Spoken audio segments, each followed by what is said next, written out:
Hello, Glitch Ripper here. I'm back for another mob battle, and you may note that a lot of things are not exactly normal with this mob battle. I don't have a particular fancy armor, and I have a variety of somewhat familiar looking spawn eggs, and the thing is, this one has a bit of a story behind it. I've been wanting to do this for quite some time, and I didn't know if it was going to happen originally. But before that, there's a history of how we've come to this moment. Because the thing is, uh, I've got mutant creatures here. And a Ravager. Well, the thing is that the mutants were kind of inspirational. Not just to the modded community, but, well, with the feedback between the modded community and the vanilla team, I can see how this kind of led into each other. Because a long time ago, people didn't know exactly what you even could do with the Java code. Like, they didn't know just how cool of creatures you could make, for example. And on that particular part of things, that's where the mutants came in. They were the first ones to have such cool animations and attacks and things. I mean, some others, yeah, they reused resources in inventive ways, but the degree that the mutants went was kind of groundbreaking. So you got to give Hippo Master some cred before he authorized the ports and stuff. Whenever he did it himself, and he even had to like make a special API just to help the game support it more back then. But now that the vanilla engine itself and Forge support more intricate animations for mobs, it's no longer necessary. So if you've got one of the versions of Mutant Beasts, which is basically just the ports of mutant creatures, then you'll note that you don't need any further API for them because the game itself has advanced since then. But before, this kind of stuff was pretty cool and new. So, like, you can do that with a mob? And for a long time, things were dependent on the API, animation API specifically, to get that kind of stuff done. But at some point, things advanced and allowed that to no longer be necessary for quite as cool of animations. Also, some modders came up with their own solutions to delimiting the system to be able to use this more high-end stuff without really overstressing. Like Lycanite, for example, I think he was partially inspired by mutant creatures, and for a while he used Animation API. But then he found his own system to do cool animations, and things took off from there. Well, the thing is that having better animations on modded creatures also inspired the vanilla team to do better stuff themselves, and that's how we came up with things like the Ravager. And the Ravager has some cool animations in its attacks, some of which won't really come up in mob battles because they're kind of player specific, but not entirely. They might come up in future mob battles where creatures know how to use shields more, because it does have its roar routine, but that only really comes up whenever you block it, and that kind of action usually only comes from a shield.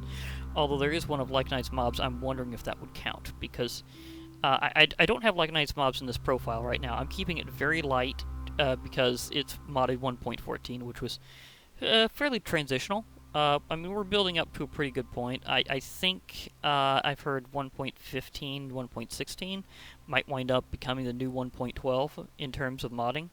So just another like milestone modded version where you have like uh, larger mod packs over time. And although we haven't built to that yet, and I'd also like to use this as a bit of a state of the modded community thing, the thing is, Forge takes a while for people to really get caught up with all the changes, both on Forge's part directly and as modders figuring out what the changes mean. So there will always be some lag when it comes to the modded community catching up with the most recent version of Minecraft. But that will narrow over time as they're trying to stabilize the code for further modding eventually. That work is still in process. There's still major code changes on the route to eventual code stability. So that's something that we also got to take into account, is that eventually it will get much more fast-paced with Forge and, for that matter, other mod loaders like Fabric and some of the other like recent ones that's popped up, keeping up with the latest versions. So eventually there'll just be the stable code base where modders will be like, okay, we know the drill, it's mostly new content, and we just need to watch out for maybe one or two quirks where we have to change a few things, and then we'll be good. But we're not at that point yet. We wish we were at that point now, but we're not quite yet. Uh, right now, we do have a forge for 1.16, and there are some pioneers out there that are pushing the code. There are a few fancy mods already out that are really throwing out the limits even now. But at the same time, there's not really as many as you'd think, because again, there's that modders have to figure out what they can do with the new code base thing. So they're still lagging. But that said, guess what? If I really wanted to, I could do this type of mob battle in 1.16 now, because the thing is, Mutant Beasts is already in 1.16. Isn't that amazing? But I had to kind of line up a few other mods, and sorry to say that I can't get a good damage indicator type mod right now. So I'll only know a victory. I won't know the margin like I normally would try to know. It's like how much points did they get? Did one get the other one down to before they were defeated? Like, just how close was it? I won't be able to know that as of right now. I'll just be able to know a victory or a loss. And I might do some things later after the situation changes and I can actually use damage indicator type stuff again. Which is kind of weird that we still don't have that quite fully in vanilla. I mean, we could at least have like an item form, like maybe I don't know, a set of binoculars you put on your head or something like that, or goggles or something like that, where like you look at mobs, you can actually see their actual health amount, rather than just knowing how much relative damage you're dealing with the kind of the little hearts that pop off when you hit them now. You know what I mean. Like, a more involved damage indicator system is something that a lot of people have been wanting for some time, and I don't know if we'll ever quite get it, or if that'll just remain a modded thing, because maybe they want HP to be obscured unless you look it up on the wiki. Which is kind of weird that way, but it also means mob battles might be obscured unless you have a modded means of observing them, like, again, some kind of damage indicators type stuff. And who knows, maybe they will kind of take up that idea of, okay, you can figure out mob health directly if you have an item, and maybe I can just hold on to one of those whenever I'm doing mob battles. Like, maybe I'll just have a pair of special spy goggles or something on after a while, and not necessarily need to worry about damage indicator mods. But that's, again, in the future. Now, this mob battle itself will be pretty quick, because the ones I'm dealing with now, they've all been known for very fast-paced combat, and they seem to be pretty close on stats, because a Ravager really compares with an Iron Golem, which is walking over there, might I add. And, although they do have a slightly different fighting style, and that's basically why the Iron Golem wins in the end, is the Iron Golem is spammier with its attacks than the Ravager. So it tends to win overall on a one-on-one. But we're not matching them right now. I think I've already done that before. So just saying, we've already went that route. But the thing is, the mutants have always been kind of comparable to elite mobs themselves, in that they can be kind of boss killers. Like, they can take on like various modded bosses and stuff, and sometimes they can deal some serious combat with an Iron Golem. So, knowing that Ravagers are pretty close to Iron Golem, I was pondering just how much will they match up with the mutants. And as I've been doing lately, I do have a Mob Enrager from the mob battles from the mob battle mod, which really does help out with this process, might I add. So thank you very much for this mod. I mean, you can get creative and have ways of setting mobs off on each other, especially if they're at least retributive in their AI. And mutants usually are. And I know Ravagers are. I mean, it's kind of ironic that a lot of vanilla mobs are a bit easier to get into mob battles than a lot of modded ones, because a lot of modded ones only know how to attack the player. Like, they forget that other mobs exist and will just get plowed whenever something shows up to attack them, like just an Iron Golem. It's like, oh yeah, did you forget that players could make these in vanilla and just smash your boss? So it's kind of funny how that works, but you gotta hand it to mutant creatures for being one of the early ones to say, hey, if something hits one of these, they will be hitting back. So that said, anything that sets them off will get struck back, but this does accelerate the process. I don't have to throw them on the path of destruction in just the right timing or anything like that. I can just set them up quickly. So that's where we are, and it should be noted also one more thing, that the Mob Battle mod has been pretty good with porting itself upwards, so it's usually pretty caught up, and I think it's already in or going towards 1.16. I think they skipped 1.15, and that's why I had to go down to this version. But anyhow, without further ado, here we go. So I'm done with the whole state of modding speech. So let's start off with the Ravager versus one of our smaller but still favorites, the Spider Pig. Hi, Spider Pig. You're gonna be smacking this guy, so go wild. Got some dash attacks, but that guy's got timing. Like, seriously, he just knew right when to headbutt. Also, because I'm keeping it light, I don't even have Project E on right now, which I do believe is in this version, so no just throwing them into a table. Not for the time being, anyhow. That is a pretty good way of disposing of things, as well as using Black Hole Band in a bag to sweep them up automatically. So there's, trust me, that mod is so great for mob battles just because of pure convenience. Hi, Ravager. We have you again here. You took on a Spider Pig, and now here's a Mutant Snow Golem. And they are automatically aggressive to anything that's hostile. So I don't even have to wave my magic wand on this guy. He just flat out attacks. And from a distance, like, he just goes for it. He's like, here, have a giant ice block. He's like, just picks it up out of nowhere and hurls it. It's like, yeah! Here, have this on your head. But, unfortunately for him, the Ravager just knows how to keep up the pace. Again, I won't know by the margin until later how that usually turns out. But, at least you can see that the Mutant Snow Golem is not as powerful as a Ravager. Even though he has some ranged advantage, he still can't quite handle it. And also note, the Ravager just loves to headbutt when it comes to mob battles. So he will be just, well, after all, let's face it, this guy looks a bit like one of the mutants. I mean, he looks like a bull crossed with a testificate. Like a humongous bull crossed with a testificate. I mean, this is clearly the result of a thaumaturgical biomantic experiment gone horribly wrong and then weaponized as just an instrument of terror. Like, the Illagers had to have done this to some poor other, like, villagers at some point. This is clearly not how things were meant to be. I mean, seriously, some kind of induced mutation. So with that, why are you shooting over there? Oh, he's angry at... Wow!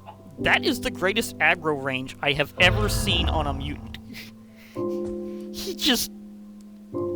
I mean, I didn't see that coming at all. Okay. That just happened. The mutant skeleton aggroed on an iron golem all the way over there. I mean, that's gotta be more than 50 blocks. Seriously, dude, that is like legendary sniper status. Like, what the heck? What the nether, man? Yeah. What the nether? Okay. I'm gonna have to aggro him quicker than I expected just because... There we go. Just because I don't want him going all the way over there. Of course, the jump shots are still happening, as well as the big ribcage grapple. Oh, that poor pig was totally in the wrong place at the wrong time. Leaping barrage, several in a row. He's just like right to the head. Oh, and he just got nailed. So the mutant skeleton is officially stronger than a Ravager.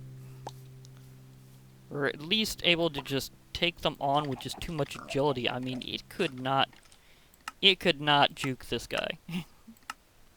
It's like, sorry, I just can't dodge. I mean, just think of the Ravager. It's a humongous target. I mean, it's not a small creature at all. It's very easy for something with the aim of a mutant skeleton to just, well, ironically bull rush this guy. Like, very ironically. Okay, Mutant Enderman time. Hi, Mutant Enderman. Meet the Ravager. Ravager, you need to headbutt as faster than you've ever headbutted before. Otherwise, this will not end well. He does not do well against clones. Wow, Telesmash. Ooh, that one just defeated him in mid-air. He just went poof! Landed ballistically. Mutant Enderman, you're still a magnificent beast yourself. And thoroughly wrecked that guy. So, mutation on mutation, the Mutant Enderman totally won. Okay. Here's one that could be very dramatic.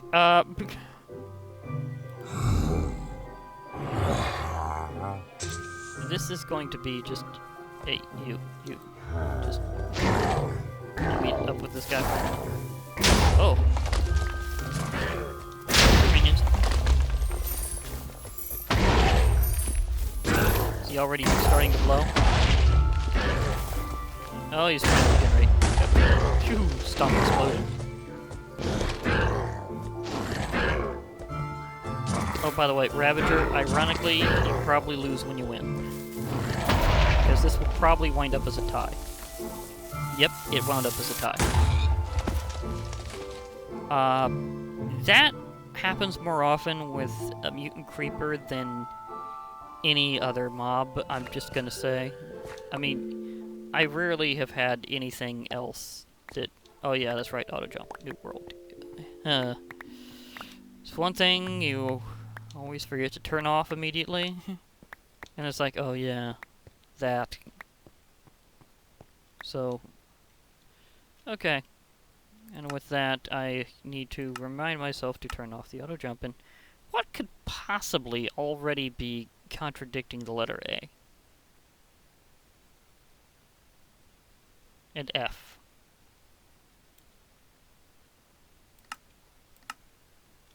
Shoo. Just shoo. Admittedly, I won't be using very many controls, so I think I'll be fine. But still, goodness sakes, please. Let's just, ignore that. Okay, I'm gonna leave the saddle over there. Okay, so our last one should be the Mutant Zombie. We're all familiar with that.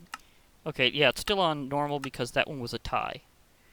Again, mutant creepers tend to cause the most ties in mob battles. It's just the way it is with their enormous death throes attack. I mean, again, just look at the crater. I mean, I put this on classic flat for a reason, and it's partially so you can look at the crater. Because if that wasn't bedrock, that would have been deep.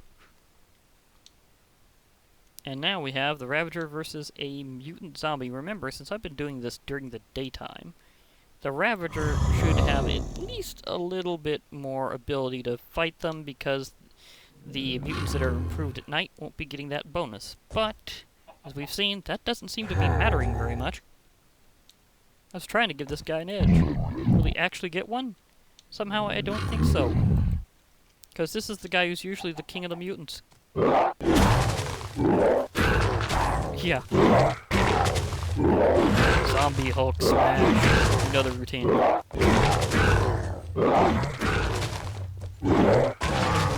Wow, did not even get to the flying hammer punch. Just absolutely crushed. I don't even know if he really dented this guy.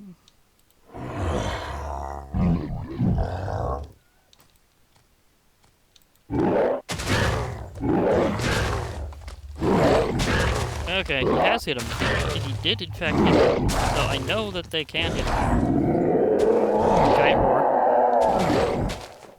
So the flaming zombies have now arrived. Oh, finally we get a flying hammer. Wait, did he actually roar?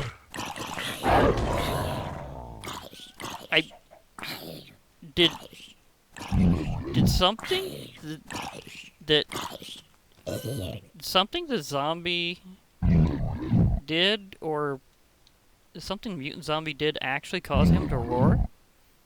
I don't think he blocked. Oh wait, I'm not gonna do that. I'm just gonna set it up again and see with another Ravager how this works, because I could have sworn he actually roared. Usually he only does that when he's blocked. How did you get a situation to roar? Does it have to... Oh, it's because he's stunned! Okay. So whenever he gets stunned, it works. And he gets stunned whenever he gets blocked. But that move must also deal some kind of generic stun. And, you know, if you chase this guy all the way to this mutant zombie, you are going to pay.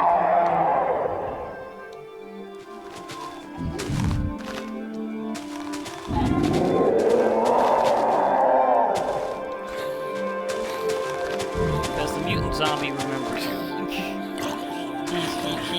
He's preparing to follow you, Ravager, so you'd better keep running. Aw. Poor testificate. The villagers just got... Man, was he ever chased... Darn lips. Man, was he ever chased far from the village. Wow. But, I did learn something there. Apparently that flying hammer punch also counts as a stun to the Ravager, and it will roar immediately afterwards. So, okay, that was unexpected. Very, very neat kind of unexpected. Anyhow, I will be having some more mob battles in the future, of course. Possibly including more Ravagers and Mutants, although not together, because that was already this mob battle, so we've got that one cleared out. So far, other than, so far the Spider Pig and Mutant Snow Golem flat out lost. The Mutant Skeleton could thoroughly gun him down. The Mutant Enderman also totally won. And the Mutant Creeper, well, that was a tie.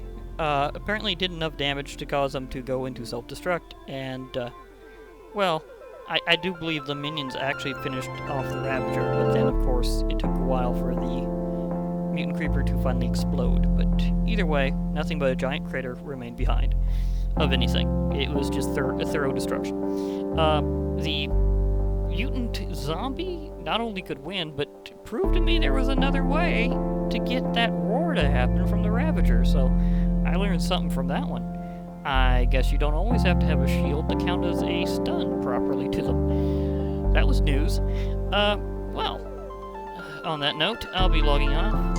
Hope to hear from you all later. Bye for now, everybody, and remember, there will be more mob battles.